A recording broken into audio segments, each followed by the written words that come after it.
Welcome back. This is Michael Lynch, and this is the Men Seeking Freedom podcast. We are a podcast and a community where we want to help men express who they truly are so that it's natural for them to express their feelings and who they love and who they are as people. And what we do is we bring on guests who are naturally in the empowerment business.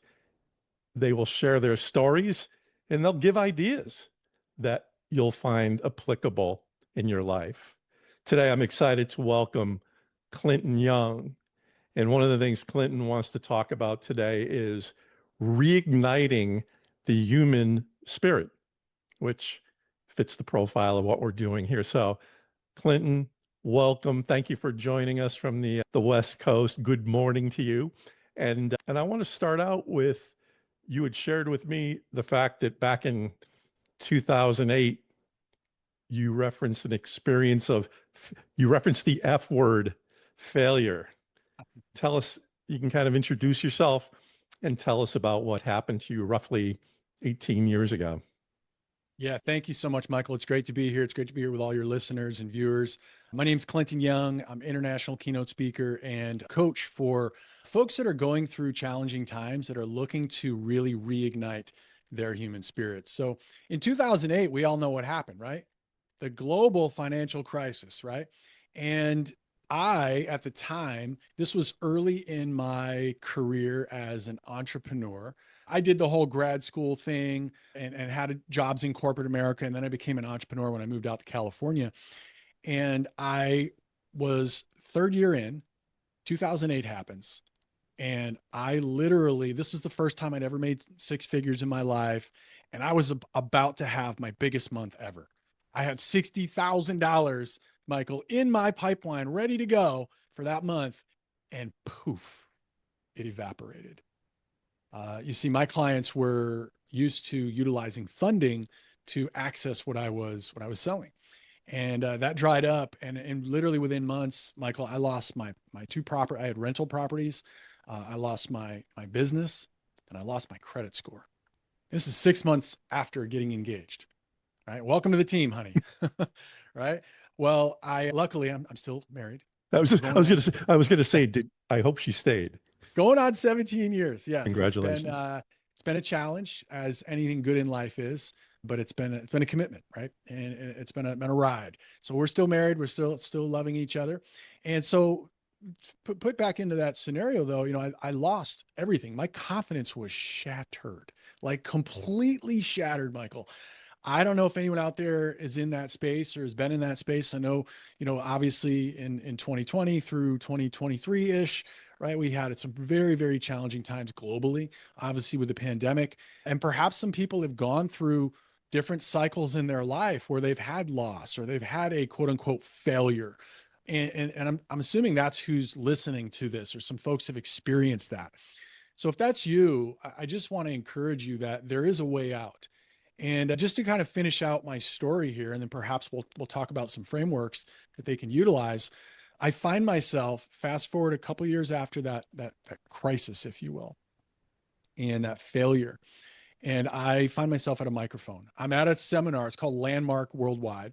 I'm at this seminar, and this seminar leader looks right at me in front of 200 people. I'm in the front of the room. I am not delivering this presentation, or I was not a professional speaker at the time. I am completely lost. And he looks right at me and he says, "Clinton, you are dead inside." And Michael, I was just like, ugh, it was like a stake to my heart. I was so embarrassed, but he was spot on. He was You didn't know this person other than he's leading this. He was the leader session? of the seminar. Okay. But he's seeing you, in essence, getting to know you for the first time.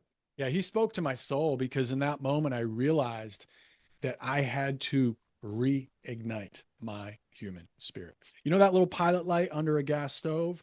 We all have that pilot light. Well, my pilot light was almost out. It was flickering at best. And I knew that I needed to reignite. I needed to find a way to reignite my human spirit in that moment. Let me ask you a question about that moment. Sure. Or so I mean, as you're telling the story, you're it's sounding like you're obviously accepting of it in the split second. That's something you don't normally have somebody say directly to Mhm. another person. What was your instantaneous reaction to that? Embarrassment, shame, loss, just like salt in the wound, pain. And at the same time, it was a state change, right? It was something that it was not expected.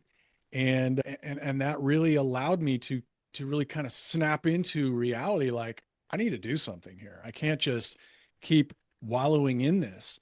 And so I was practicing something I'll share at the end, but I'll just share it now as well. I'm going to give away a gift at blacksheephabits.com. You want to check these out. These are the habits that are practiced by the top CEOs, top entrepreneurs, fighter pilots, Olympians, right? Olympic athletes all around the world, top entrepreneurs, and just regular people, right? That like you and me that are out there doing good things. The top people practice these habits. And I put together this list of amazing habits. And one of them is called contemplation, right? Where I take walks in nature and I'm usually by myself, and it allows me to just have thoughts bubble up, right? And perhaps I can share more on the black sheep habits later if you like. I can give the top four Sure. that will allow someone to get clarity about what they want, to get stabilization of their confidence, and then to start getting into motion and really create something new in their life. If we feel like we want to go in Sure. that direction, that's always available. We will. Okay, cool. So I'm taking a walk in nature, and Michael, it hit me like a Harry Potter thunderbolt right between the eyes. Because I'm going to backstory here, just to back up for one moment. I'd always been someone who followed my intuition, even since before I even knew what intuition was. And just so we're all on the same page, that just means not a conscious reasoning, but more of a feeling state, right? Where you just feel something, you just know it's true. You don't even know why you do it. And it generally works out. And sometimes it works out totally differently than you thought it would. And sometimes it's even better. So I'd always followed my intuition. And yet my intuition, I felt like it failed me. Like, why did it let me buy these properties in 2005? I didn't, why did it not, like, why did it not warn me? Why did I get myself in that? How did this happen? Right? Basically, how did this happen? This is my first major quote unquote failure. And in that moment, that Harry Potter thunderbolt, when I'm contemplating taking a walk in nature, it hit me. All the memories came back of right before I bought those properties. And I realized in that moment, Michael, that my intuition didn't fail me. I failed my intuition. I failed my intuition because my intuition did warn me not to. It just came back to me like, holy cow! I never even was present to these. I pushed them away out of fear, out of greed, out of wanting to take the shortcut, right? Not wanting to do the work of the due diligence, taking kind of the shorter path. And I realized in that moment that I had failed my intuition. And that's why I was so broken, because that was my model of the world. My model of the world was have an intuition, have a feeling, you act on it, you have the courage. You always got to have the courage to take action, and things would work out. And in that moment, I realized, holy cow, that's why I feel so shattered. And from Why do that you point on, go why do ahead. you think so you were this instinctual, what you're ongoing instinctual. What Yeah. was it that made you not look at it at that time? Was there just too much going on in your life? Were you I was an early entrepreneur. I was young. I was green. I was in my early 30s. I wanted to make a bunch of money. And I didn't, I think I was just lazy. I just took the shorter path. I didn't want to do the work. For whatever reason, I pushed it away because I didn't want to do the work. And it came back to bite me, if you will, down the road. But that really set me, once I realized that on that walk, it really set me on a spiritual journey, a path, about 7 years. And it took me through this process of really discovering these black sheep habits and practicing them. And it helped me create this momentum that helped me get out of it. And along that way, I started speaking more and more along that pathway. My purpose was revealed to me, and that is to reignite the human spirit, right? To reignite the human spirit, I needed to reignite my human you know, spirit and be that example. it's here's a key part to the story that you're kind of glancing over. You took time to walk in silence to ponder, to reflect. I think one of the things I've learned at this stage of my life as I work with men and observe men, there's not a lot of free time that Mm. isn't associated with the phone or the work or the family, all legitimate things. But I just want to point out the fact that, so what was that thing that triggered revelation on your part? And you intentionally gave yourself a chance to kind of listen to yourself. Yeah, it was a message from one of my mentors. I'm a huge believer in having mentors. We've got to have people that have gone before us, coaches as well, paid coaches, and then mentors, and what I like to call friend tours, right? Friend tours, creating the relationship with people that are further along the path than you. And one of my mentors early on, his name was Justin, and he was a multi-millionaire. Not that it matters, that he just that was a measure of success at the time, and right, what we were up to. And he used to tell me, he said, whenever things are going like to hell in a handbasket externally, he says, go internal. Always go internal. And it was really my first kind of foray in my late 20s into personal development, right? I've got my master's degree in organizational psychology, my bachelor's in psychology, blah, blah, blah. I've spent hundreds of thousands of dollars on education. But I've actually realized that although that's so valuable, personal awareness and self awareness and personal development has actually been way more impactful to me in my life. And I've also invested probably $250,000 in that as well, outside of academic education. It's been way more impactful to really go internal and really discover myself, what motivates me, what drives me, what's my personality type, many different personality assessments that I've taken, right? What are my strengths? What are my weaknesses? What are my values? Like, take the time to actually discover myself. And I challenge anyone out there listening that that is the key to you moving through anything challenging in life, is to go internal first. So when you, so for you, it's very natural to, when you say the term go internal, I think a lot of men tend to shy away from go either not going that way or not being sure what that means. So I like Yeah, the fact that, and you can even embellish on this. I sure. like the fact that you talked about, I'm very familiar with, I personally love assessments, things that tell you about who you are. But in addition to assessments, for the person who is thinking to themselves and listening to this right now, geez, Clinton, I've never gone internal before. Yeah. What are just a couple of things in addition, or is there a certain type of assessment? And Yeah. what's the benefit of doing that? Yeah, great question. So I'm going to give you a lot of resources right now. So number one, an amazing personality profile that I feel has been the most beneficial to me is called I call it the flow profile. If you go to flowprofiles.com, you can learn about it. Flow profiles with an S on the end.com, you can learn about it. If you think about flow, there's this, I literally just did another podcast about an hour ago, and we talked about hustle versus flow. There's this romantic, I don't even know the right word, but it's romanticized, this hustle mentality, this hustle culture. And I think that's BS. Like, you got to work hard, right? You got to put in the effort. But at the end of the day, there's flow is way more powerful than hustle. What do I mean by flow? What I mean by flow is, what is it? What's that thing that when you do it, time flies by and you could do it all day long, right? It actually gives you life. You know, you're in the flow when it gives you life versus takes your energy, right? So what is that thing that you can do that actually gives you joy, that gives you life? This could be in your career. This could also be in your hobbies, things that give you joy, give you life. So this is one of the first things you can do to go internal. You're not really going that internal, but you're working on yourself by raising your state, raising your vibration. I don't want to get too psychological here, but quantum physics wise, we're all vibrations. We all are vibrational beings, and we attract things that vibrate at the same vibration as us. Now, again, I know that might be a little woo woo to some, but it's Yeah. science if you go and check it out. I can So, hold your thought on right where you are. One of the things yeah, I use to go to where you've just gotten to is, and this is the spiritual side of me. yeah. And it's always interesting the answer you get from people when I say, what are you gifted with? Mm, Because as it's been explained to me, when you are gifted at something, you're doing it as you would just flow is another word of it's as natural as breathing. And I Yeah. think, and just to make a point here, I think men can do a better job of they know to be the provider, they know to work hard, they know to be responsible, blah, blah, blah, blah, blah. I like it when meet people who go, I was born to I was born to do Yeah. this.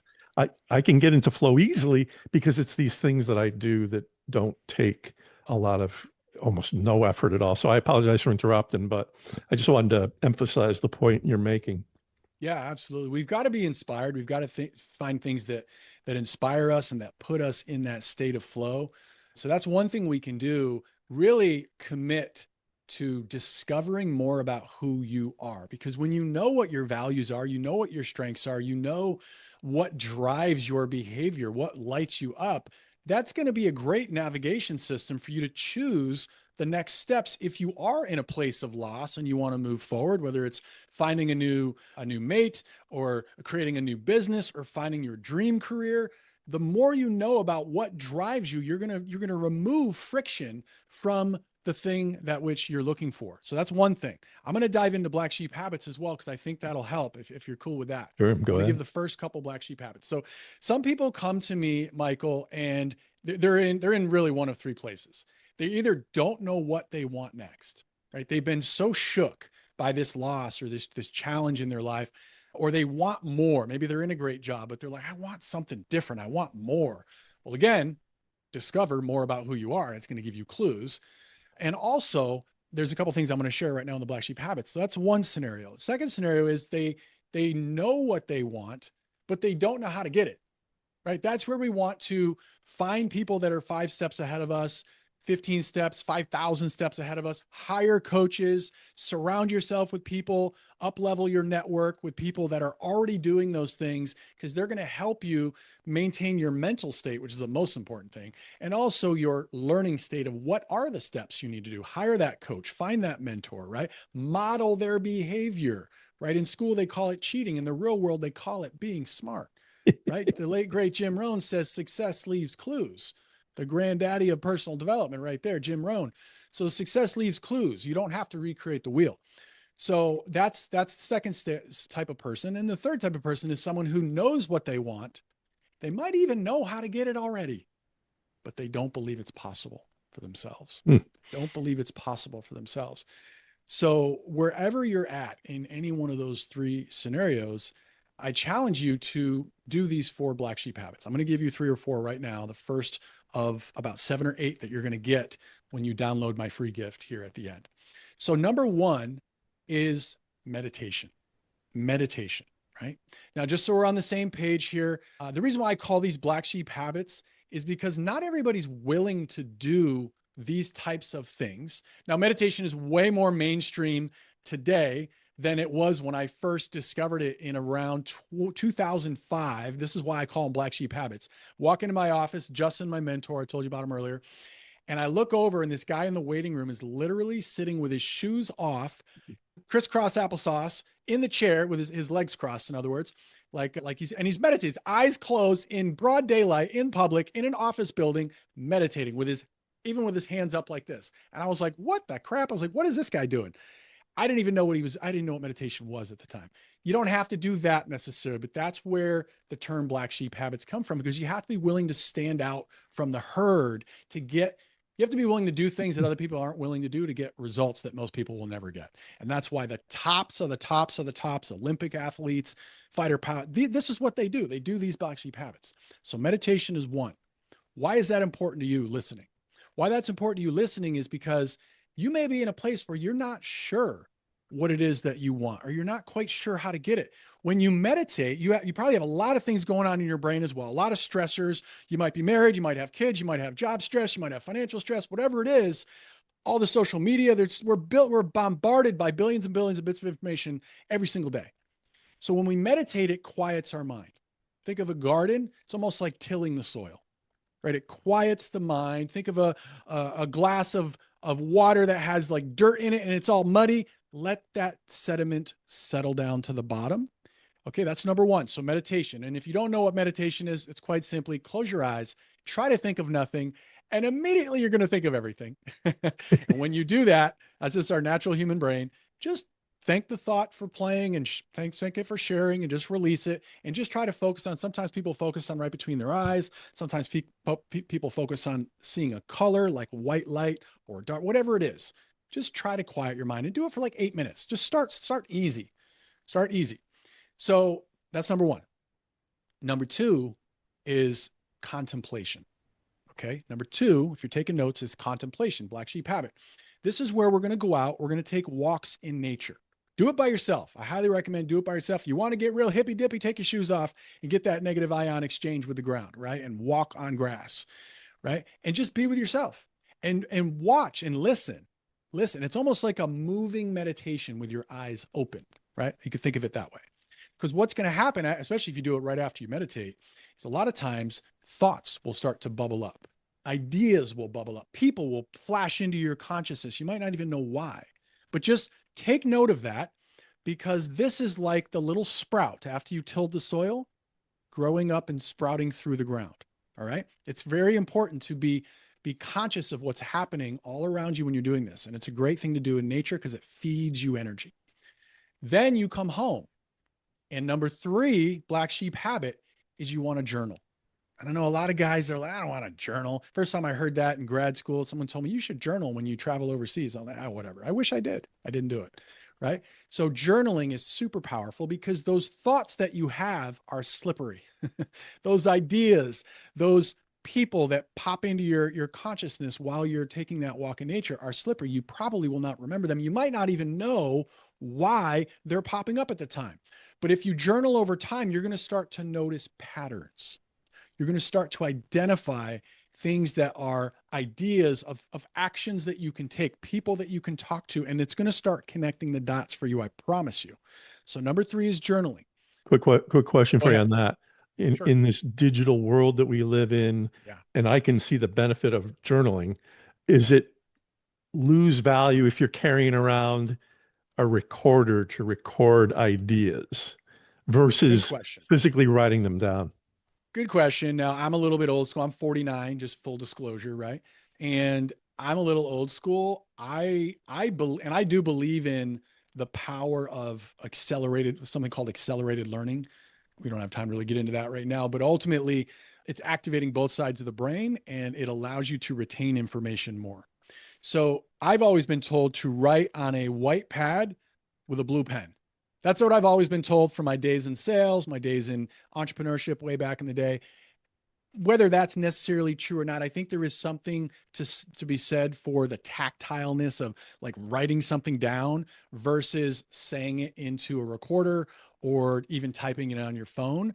But whatever works for you, whatever's going to work for you, everybody's different. Everybody has their preferences. Whatever's going to allow you to capture it so that you can easily access it later. In today's day and age, you can speak something into your voice memo, a great tool I actually just realized this year.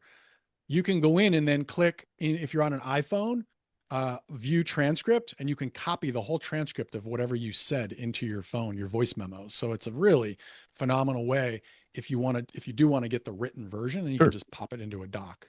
So whatever works for you, good question. So journaling is number three. So we've got meditation. This is the first four black sheep habits: meditation, contemplation, and then walks in nature. Well, that's contemplation, and then journaling. Okay, so that's three. Number four is the granddaddy or grandmommy of them all. Okay. There are more after this. We won't get into all of them today, but you can grab them at blacksheephabits.com at the end.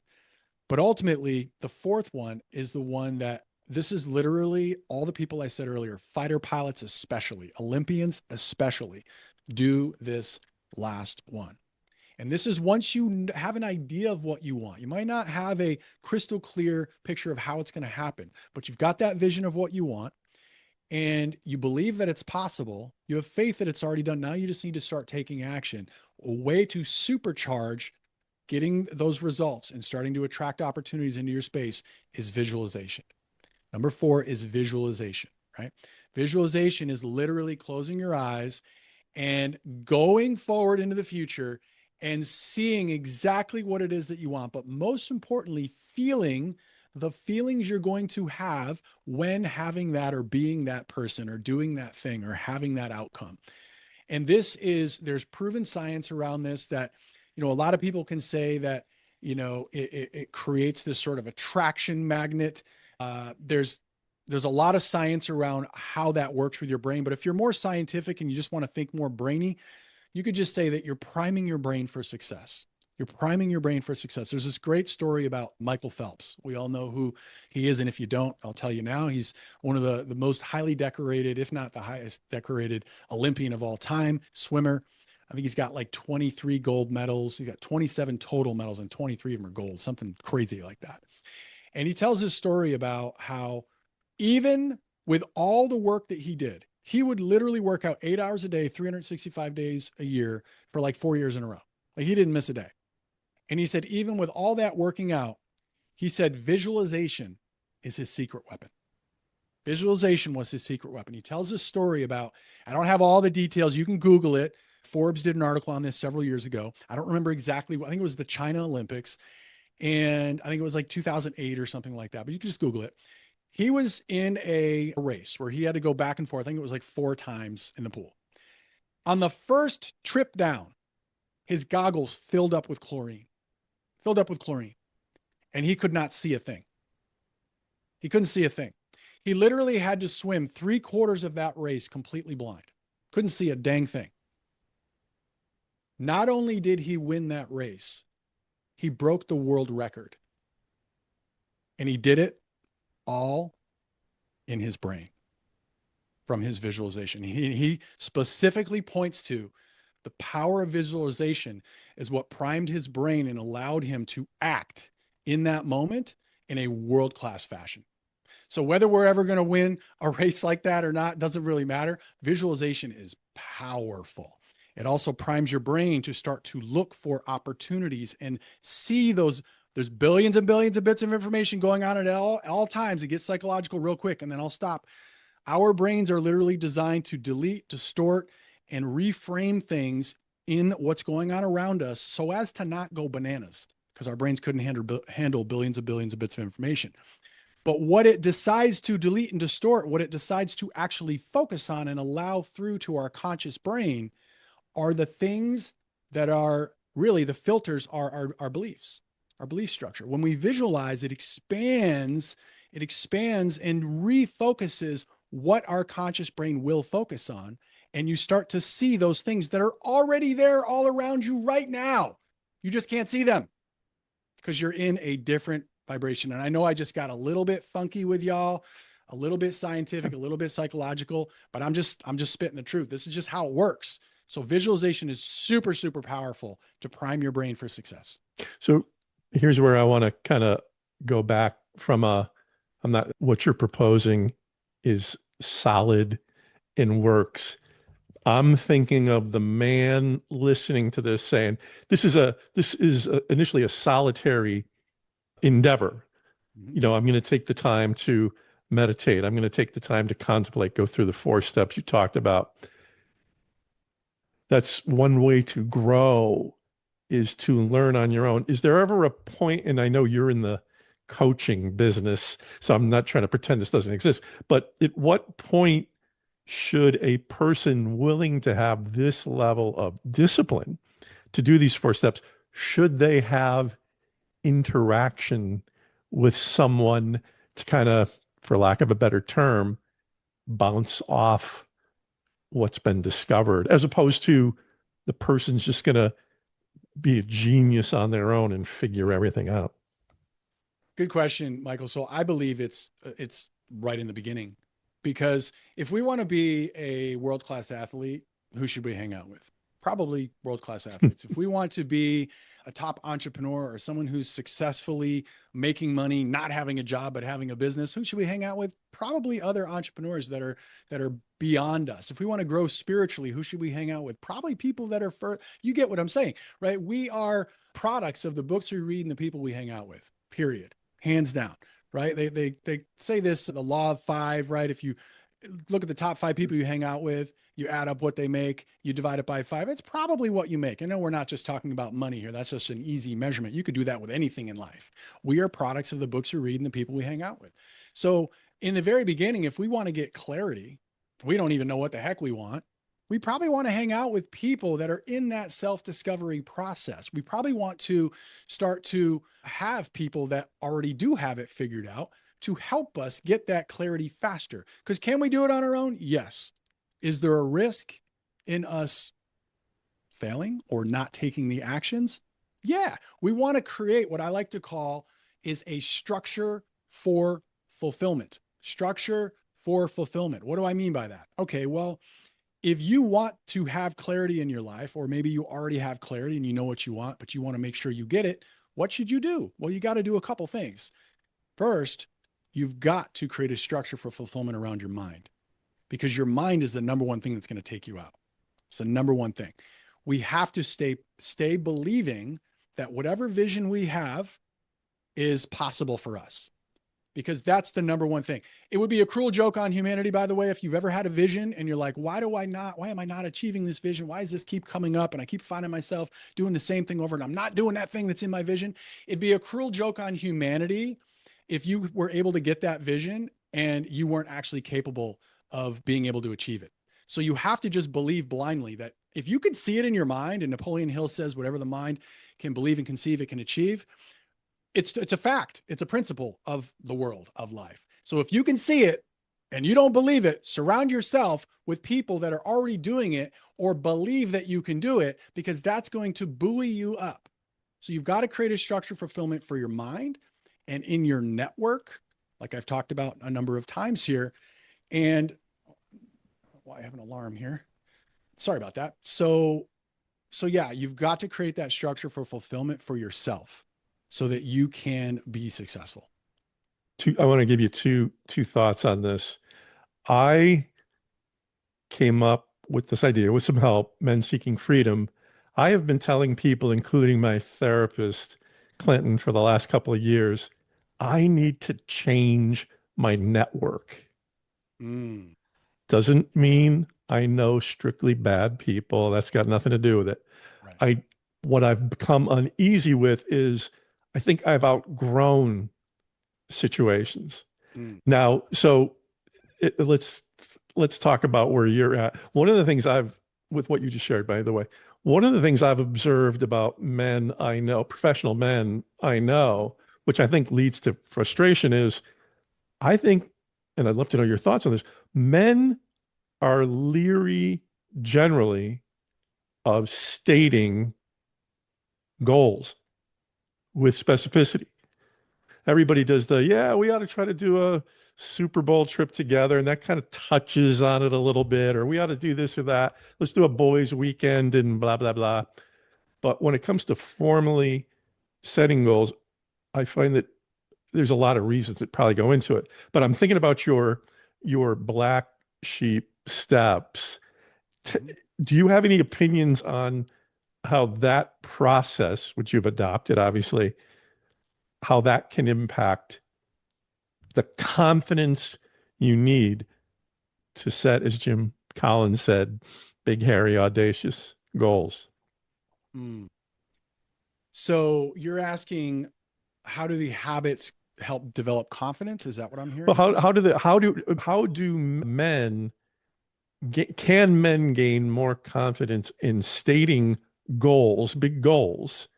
I think that plays a lot into finding our voice, being comfortable with who we are, Yes. not being concerned if people laugh at our goals, which I've heard is an Yeah. objection for doing them.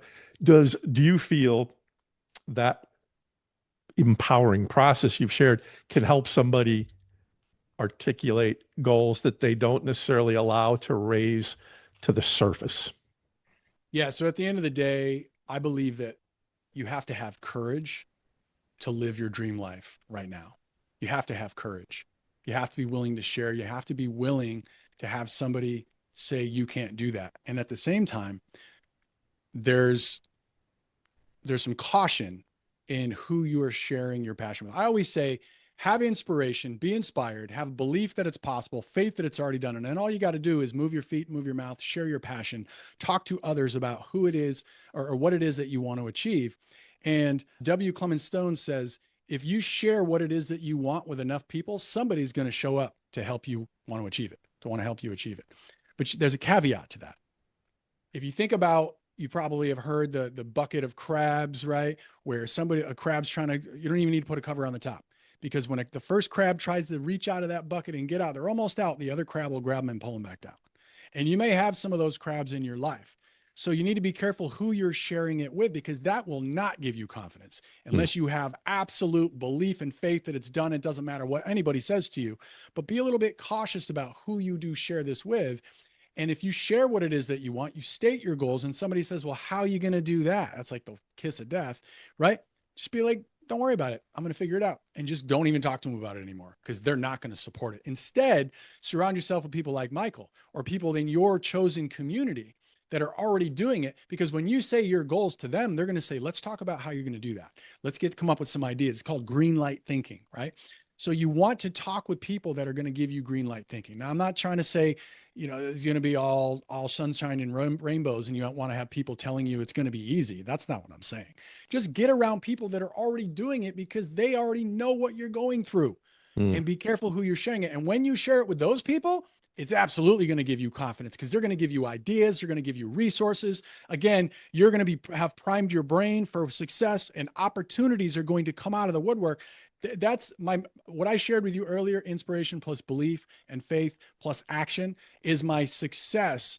I call it my magical success formula, because that equals absolute magic and miracles. When you have inspiration about something, you have belief that it's possible, you have faith that it's already done. I don't mean spiritual faith or religious faith. I just mean like this sort of little kid confidence, it's absolute blind faith. And you just take action on it, you're going to discover so many opportunities. And especially when you're doing these black sheep habits at the same time, you start sharing with people, it's going to empower you. It's going to give you life. It's going to give you energy, and it's going to give you confidence. But you got to have courage to step into that.